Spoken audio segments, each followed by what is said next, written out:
ഒരു 2 വാഴക്കയും പിന്നെ ഒരു 3 മുട്ടയുണ്ടെങ്കിൽ നല്ല അടിപൊളി ഒരു സംഭവം ഉണ്ടാക്കിയെടുക്കാം. എന്നാലേ എങ്ങനെ ഉണ്ടാക്കുന്നതെന്ന് കണ്ടു നോക്കിയാലോ? അതിനു മുന്നേ ഈ ചാനലേ ഇതുവരെയും സബ്സ്ക്രൈബ് ചെയ്യാതെ ആരെങ്കിലും കാണുന്നുണ്ടെങ്കിൽ പ്ലീസ് ഒന്ന് സബ്സ്ക്രൈബ് ചെയ്ത് സപ്പോർട്ട് കൊണ്ട് ചെയ്തേക്കണേ. ഇതുണ്ടാക്കാൻ വേണ്ടിയിട്ട് ഞാനിവിടെ 2 വാഴക്ക എടുത്ത് അതിൻ്റെ തൊലിയൊക്കെ ഒന്ന് കളഞ്ഞ് അത്യാവശ്യം ഈ ഷേപ്പിൽ കുറച്ച് കനത്തിൽ തന്നെ ഒന്ന് അരിഞ്ഞെടുക്കാം. ഇനി അതിലേക്ക് ഒരു 1/4 ടീസ്പൂൺ മഞ്ഞൾപ്പൊടിയും ഒരു 2 ടീസ്പൂണോളം മുളക് പൊടിയും ചേർത്തിട്ട് ആവശ്യത്തിനുള്ള ഉപ്പും കൂടെ ചേർത്ത് കൊടുക്കാം. ചേർത്തിട്ട് അത് നന്നായിട്ട് ഒന്നങ്ങ് മിക്സാക്കി എടുക്കാം. ഇത് ആദ്യം വെള്ളമൊന്നും ചേർക്കാതെ ഒന്നങ്ങ് മിക്സാക്കി എടുക്കാം. ഇനി ഇതൊന്ന് നന്നായി മിക്സാക്കിയിട്ട് ഒരല്പം മാത്രം വെള്ളം കൂടെ ചേർത്തിട്ട് ഇത് നന്നായിട്ട് കൈവച്ച് തന്നെ ഒന്ന് മിക്സാക്കി എടുത്ത് ഒരു 10 മിനിറ്റ് ഒന്ന് കുറച്ച് നേരമായി അവിടെ ഇരുന്നൊന്ന് റെസ്റ്റ് എടുത്തോട്ടെ. അതാണ്ട് ഇതുപോലെ ഒന്നങ്ങ് മിക്സാക്കി എടുക്കണേ. ഇതുപോലെ നന്നായിട്ട് മസാല തേച്ച് ഒന്നങ്ങ് മിക്സാക്കി എടുക്കാം. ഇനി ഇതങ്ങോട്ട് ഞാനൊന്ന് മാറ്റി വെക്കുന്നുണ്ടേ. ഇപ്പൊ ദാണ്ട് ഒരു 10 മിനിറ്റ് ഒക്കെ കഴിഞ്ഞിട്ടുണ്ട്. അപ്പൊ നമുക്ക് കറി വെക്കാൻ തുടങ്ങിയാലോ? അതിന് വേണ്ടിയിട്ട് ആദ്യം ഒരു പാനിലേക്ക് കുറച്ച് അധികം എണ്ണ ആഡ് ചെയ്ത് കൊടുക്കുന്നുണ്ട്. കാര്യം ആദ്യം നമ്മൾ ഈ വാഴയ്ക്കൊക്കെ ഒന്ന് ഫ്രൈ ആക്കി എടുക്കുന്നുണ്ട്. അതിന് വേണ്ടിയിട്ട് കുറച്ചധികം എണ്ണ ഒന്ന് ചേർത്ത് കൊടുക്കാം എന്ന് കരുതി ഒരുപാട് എണ്ണയൊന്നും ആവശ്യമില്ല. എണ്ണ ചേർത്തിട്ട് ഇനി അതിലേക്ക് നമ്മളിവിടെ മാരിനേറ്റ് ചെയ്ത് വെച്ചേക്കുന്ന വാഴയ്ക്കൊക്കെ അങ്ങോട്ട് ചേർത്ത് കൊടുക്കാം. ഈ കറിയൊക്കെ ഒരു പ്രത്യേകതയുണ്ട്. രാവിലെ ബ്രേക്ക്ഫാസ്റ്റിനായാലും ഉച്ചയ്ക്ക് ചോറിൻ്റെ കൂടെ ആയാലും ഒക്കെ കഴിക്കാൻ പറ്റുന്നൊരു കറിയായി. ഒരൊറ്റ ഐറ്റം ഉണ്ടെങ്കിൽ അന്നത്തെ ദിവസം മൊത്തം അങ്ങനെ അങ്ങ് പോകും കേട്ടോ. ഞാനിത് ഉച്ചയ്ക്ക് ചോറിന് വേണ്ടിയിട്ടാണ് ഉണ്ടാക്കുന്നത്. നല്ല ടേസ്റ്റിയാണ്. ഇപ്പോൾ ദാണ്ടേ വാഴയ്ക്ക് ഒരു ഭാഗമൊക്കെ ഒന്ന് ഫ്രൈ ആയി വന്നപ്പോഴേക്ക് ഒന്ന് തിരിച്ചൊക്കെ ഇട്ട് ഒന്ന് ഫ്രൈ ആക്കുന്നുണ്ടേ. ഇടയ്ക്ക് വെച്ച് ഞാൻ ഈ വാഴയ്ക്കയും കൊണ്ട് അടുപ്പത്തേക്ക് വെച്ചിട്ട് പുറത്തോട്ടൊന്ന് പോയായിരുന്നു. അപ്പോഴത്തേനും ചെറുതായിട്ടൊന്ന് കുറച്ചധികം ഒന്ന് ഫ്രൈ ആയിട്ടുണ്ട്.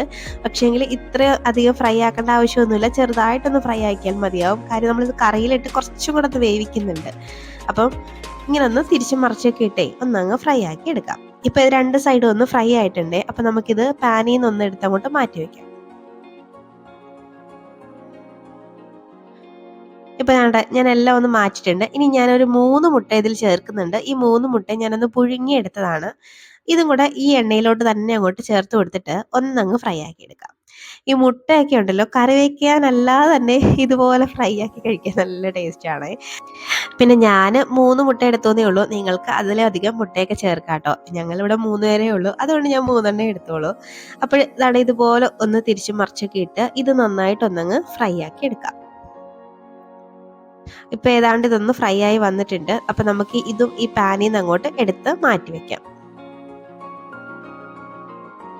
ശരിക്കും പറഞ്ഞാൽ ഇങ്ങനെ ഈ വാഴയ്ക്കയും ഈ മുട്ടയും ചേർത്ത് കറി ഇതുവരെയും ട്രൈ ആക്കിയിട്ടില്ലെങ്കിൽ ഒന്ന് ട്രൈ ആക്കി നോക്കും. നല്ലൊരു ടേസ്റ്റ് ആണ്. ഇനി അതേ എണ്ണയിലേക്ക് തന്നെ ഒരു 2 മീഡിയം സൈസ് സവാള കേട്ടോ ചെറുതായിട്ട് അരിഞ്ഞ് ചേർത്ത് കൊടുത്തേക്കുന്നത്. നല്ല വലിയ സവാളയൊക്കെ ആണെങ്കിൽ ഒരെണ്ണത്തിൻ്റെ ആവശ്യമുള്ളൂ. ഞാനിവിടെ തീരെ പൊടിയായിട്ട്, അതായത് ഒരു മീഡിയം സൈസൊക്കെ ആയതുകൊണ്ടാണ് 2 ചേർത്തേക്കുന്നത്. ചേർത്തിട്ട് ഈ എണ്ണയിലിട്ട് നന്നായിട്ട് ഒന്നങ്ങ് റോസ്റ്റാക്കി എടുക്കാം. അത്യാവശ്യം ഒന്ന് നന്നായിട്ട് വെന്ത് വരണം കേട്ടോ. അതുകൊണ്ട് ഈ പരുവം വരെയൊക്കെ ഒന്ന് വെന്ത് വരുമ്പോഴേക്കേ നമുക്കിതിലേക്ക് കുറച്ച് ഇഞ്ചി വെളുത്തുള്ളി, അതായത് 1 ടേബിൾ സ്പൂണോളം ഇഞ്ചി വെളുത്തുള്ളിയും നല്ല ഫ്രഷായിട്ട് ചതച്ചെടുത്തതാണ് ഞാൻ ചേർക്കുന്നത്. ഇങ്ങനെ ചതച്ചെടുത്ത് ചേർക്കുമ്പോഴേക്കും ഒരു പ്രത്യേക ടേസ്റ്റാണ് ഈ കറിക്ക്. അപ്പോൾ അതുകൂടെ ചേർത്തിട്ട് അതിൻ്റെ പച്ചമണമൊക്കെ ഒന്ന് മാറുന്നവരെയും നന്നായിട്ടൊന്നങ്ങ് വഴറ്റിയെടുക്കാം. ഇതുപോലെ നന്നായിട്ടൊന്നങ്ങ് വഴറ്റിയെടുത്തിട്ട് ഞാൻ ഇതിലേക്ക് ഒരു 2 തക്കാളിയും കൂടെ ചേർത്ത് കൊടുക്കുന്നുണ്ട്. അപ്പോൾ ഇതിലേക്ക് നമ്മൾ ചേർക്കുന്ന ഇൻഗ്രീഡിയൻ്റ് എല്ലാം തന്നെ നല്ലപോലെ ചെറുതായിട്ടൊന്ന് അരിഞ്ഞെടുക്കുകയാണെങ്കിൽ നല്ലതായിരിക്കും കേട്ടോ. അപ്പോൾ ഞാൻ ഈ 2 തക്കാളിയും ഒന്ന് ചോപ്പറിലിട്ടൊന്ന് ചോപ്പ് ചെയ്തെടുത്തതാണ്. തക്കാളിയും ചെറുത്, അതായത് ഒരു മീഡിയം സൈസ് ആയതുകൊണ്ടാണ് ഞാൻ 2 എടുത്തത്. അല്ലെങ്കിൽ ഒരെണ്ണത്തിൻ്റെ ആവശ്യമേ ഉള്ളൂ. ശരിക്കും പറഞ്ഞാൽ ഈ ചോപ്പർ ഒരു നല്ല ഉപകാരമുള്ള ഒരു ഐറ്റം കേട്ടോ. പ്രത്യേകിച്ച് വർക്കിനൊക്കെ പോകുമ്പോഴൊക്കെ നമുക്ക് പെട്ടെന്നൊക്കെ വെജിറ്റബിൾസ് ഒക്കെ അരിയാൻ വളരെ എളുപ്പമാണ്. ഇനി ഇത് ചെറുതായിട്ട് തക്കാളിയൊക്കെ ഒന്ന് വഴണ്ട് വരുമ്പോഴേക്കും ഞാനൊരു പച്ചമുളക് എടുത്തൊന്ന് ചെറുതായിട്ട് അരിഞ്ഞും കൂടെ ചേർത്ത് കൊടുത്തിട്ടുണ്ട്. ഈ പച്ചമുളകും കൂടെ ചേർത്തിട്ട് ഈ തക്കാളിയുടെ പച്ചമണം മാറുന്നവരെ ഒന്നങ്ങ് വഴറ്റിയെടുക്കാം. ഇപ്പോൾ ഒന്ന് മാറിയിട്ടുണ്ട്. ഇനി ഇതിലേക്ക് നമുക്ക് കുറച്ച് മസാലപ്പൊടികൾ ചേർക്കാം. ഒരു 1/4 ടീസ്പൂൺ മഞ്ഞൾപ്പൊടിയും 2 ടീസ്പൂണോളം കാശ്മീരി ചില്ലിയാണ് ചേർക്കുന്നത്. നിങ്ങൾ എരിവുള്ള മുളക് പൊടിയാണ് ചേർക്കുന്നതെങ്കിൽ ഇതിലും കുറച്ച് ചേർത്താൽ മതിയാവും. ഇനി 1 ടേബിൾ സ്പൂൺ മല്ലിപ്പൊടിയും കൂടെ ചേർത്തിട്ട് ഒരു 1/2 ടീസ്പൂൺ ഗരം മസാലയും കൂടെ ചേർത്തിട്ടുണ്ട്. ഇതും ചേർത്തിട്ടേ ഈ പൊടികളുടെ പച്ചമണമൊക്കെ നന്നായിട്ടൊന്ന് മാറുന്നവരെയും ഒന്നങ്ങ് വഴറ്റിയെടുക്കാം. ഫ്ലെയിമൊക്കെ കുറച്ച് വെക്കണേ. മീഡിയം ഫ്ലെയിമിലിട്ട് അല്ലെങ്കിൽ ലോ ഫ്ലെയിമിലിട്ട് ഒന്ന് വഴറ്റിയെടുത്താൽ മതിയാവും. ഈ പൊടികളുടെ പച്ചമണമൊക്കെ ഒന്ന് മാറുന്നവരെയും നന്നായിട്ട് വഴറ്റിയെടുക്കാം. ഇപ്പോൾ ദാണ്ട പൊടികളുടെ പച്ചമണമൊക്കെ ഒന്ന് മാറിയിട്ടുണ്ട്. ആ എണ്ണയൊക്കെ ഒന്ന് തെളിഞ്ഞു വന്നിട്ടുണ്ട്. ഇതുവരെയും മതിയാവും. ഇനി നമുക്കിതിലേക്ക് കുറച്ച് വെള്ളം ഒന്ന് ചേർത്ത് കൊടുക്കാം. ഒരു 1/4 കപ്പൊക്കെ വെള്ളം ഉണ്ടാവും. അത് ചേർത്ത് കൊടുത്തിട്ട് ഈ മസാലയായിട്ട് യോജിപ്പിച്ച് ഒന്ന് ചെറുതായിട്ടൊന്ന് തിളപ്പിച്ചെടുക്കാം.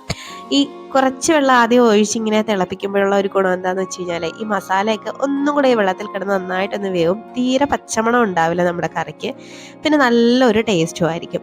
അപ്പോൾ കറി വയ്ക്കുമ്പം ഇങ്ങനെ ഒന്ന് ചെയ്ത് കഴിഞ്ഞാൽ നല്ലതായിരിക്കും. അപ്പം ഇതിങ്ങനെ ഒന്ന് മിക്സ് ആക്കിയിട്ട് നമുക്ക് ചെറുതായിട്ടൊന്ന് തിളപ്പിച്ചെടുക്കാം. കാരണം ഇതുപോലെ ഒന്ന് തിളപ്പിച്ച എണ്ണയ്ക്ക് ഒന്ന് തെളിഞ്ഞ് വരുമ്പോഴേക്കും നമുക്ക് ബാക്കി വെള്ളം കൂടെ ചേർത്ത് കൊടുക്കാം. ഇപ്പം നാണ്ടാണ്ടോ ആ എണ്ണയ്ക്ക് ഒന്ന് തെളിഞ്ഞിട്ടുണ്ട്. അപ്പം നമുക്ക് ബാക്കി വെള്ളം കൂടെ ചേർക്കാം. അപ്പോൾ ഞാനൊരു 1.5 കപ്പ് വെള്ളം ടോട്ടൽ ചേർത്തിട്ട് ഇത് നന്നായിട്ടൊന്നങ്ങ് മിക്സ് ആക്കി എടുക്കാം. ഇതുപോലെ നന്നായിട്ട് ആ മസാലയായിട്ട് ഒന്ന് യോജിപ്പിച്ചെടുത്തിട്ടേ. ഇനി ഇതുവരെയും നമ്മൾ ഇതിലേക്ക് ഉപ്പൊന്നും ചേർത്തിട്ടില്ല, കറിക്ക് ആവശ്യത്തിന് ഉപ്പൊന്നും ചേർത്തിട്ടില്ല. അപ്പം നമുക്ക് ഇതിലേക്ക് ആവശ്യത്തിനുള്ള ഉപ്പും കൂടെ ചേർക്കാം. പിന്നെ കുറച്ച് കറിവേപ്പിലയും കൂടെ ഞാനൊന്ന് ചേർക്കുന്നുണ്ട്. എന്നിട്ട് ഒന്നും കൂടെ അങ്ങ് മിക്സ് ആക്കിയെടുക്കാം. മിക്സ് ആക്കിയിട്ട് ഇതൊന്ന് തിളക്കട്ടെ. ഈ ഗ്രേവി ഒന്ന് തിളച്ച് വരുന്നവരെയും ഒന്നങ്ങ് വെയിറ്റ് ചെയ്യാം. ഇപ്പോൾ അതാണ്ടൊന്ന് തിളച്ച് തുടങ്ങിയിട്ടുണ്ട്.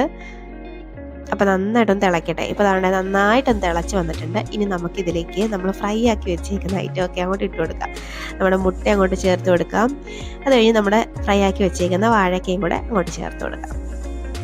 നിങ്ങൾക്ക് വേണമെങ്കിൽ ഇതിൽ ഉരുളക്കിഴങ്ങും ഇട്ടുണ്ടാക്കാം. അത് നല്ല ടേസ്റ്റാണേ.